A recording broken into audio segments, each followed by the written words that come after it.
Well, let's get more reaction to the Conservative Party's key manifesto pledge, extending the right to buy scheme. Mark Ashdown is in Primrose Hill for us tonight. Mark.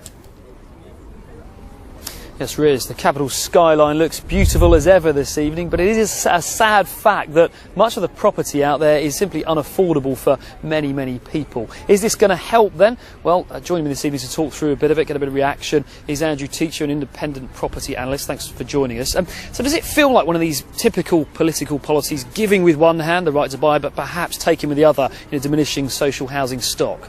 I mean, it's a bit like opening up a coffee shop but not buying sacks of beans. I think it's a great idea in principle that will help social mobility, help people from less well-off backgrounds access housing, which, as we know, is such a burdensome thing to do. But ultimately we're not building enough homes, so selling them off when we don't have enough supply coming through isn't going to help us in the long run. And what it is certainly going to do is just bring more of those homes that have been bought off from the state back onto the market from private landlords. It does that. I mean, London is the capital of sort of generation rent. This is going to help some people to buy homes who simply wouldn't be able to otherwise. But those people that are going to be buying the homes are going to be those people that have a very stable situation. These are the people that have long-term tenure, that have rents that they can predict, and that don't have to worry about things like interest payments. So I think it's really crucial that we focus on supply, and whilst many would say that today's policy is simply something to buy votes, equally from the Labour Party we haven't seen anything from them which tackles the problem either. Labour's mansion tax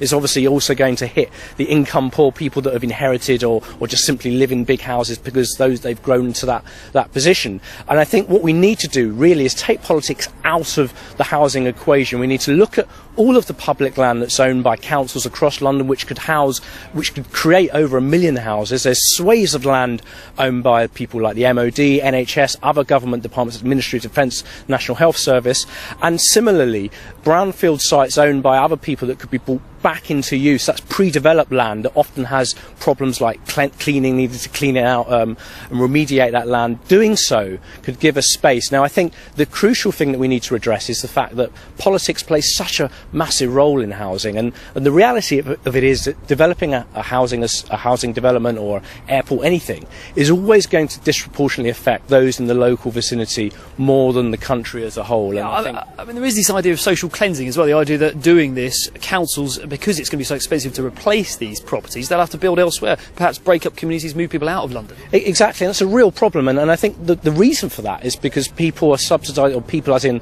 the state policy is subsidising the housing and not the individual. So we're creating affordable housing, we're creating social housing, and by definition that housing is for less well-off people, and it would make much more sense to subsidise the individual and encourage greater supply by bringing in things like institutional landlords, so pension funds that are building homes for long-term rent. That's a huge potential solution to London's particular housing need. Renting, in many councils, as you mentioned, in Westminster, for example, 40% of people are renting privately, yet we're not building enough homes for that group. And I think the crucial thing is it's building homes that people can afford to live in and that can be generated in quantity. And I think the problem is that no political party currently has generated any kind of thinking which is really going to deliver the number of houses we need.